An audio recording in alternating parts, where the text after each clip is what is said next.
Ayun, may nahuli na si Radinor. Ayan. Aw!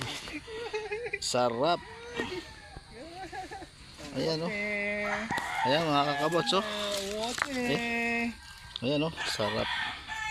Mga kakamots oh. Ayan si Radinor, nakahuli na. Pagkalaki-laki. Tilapia. So ayan si pare. Oh. Ayan mga kakamots. Nahuli by yours truly. Oh. So ano masasabi mo, Rad? Okay sa alright. Good. So yun si pare nagkanapa doon. Halos kakakana lang namin. Tapos naglagay na sila ng ibang mga sima doon sa mga dinaanan namin.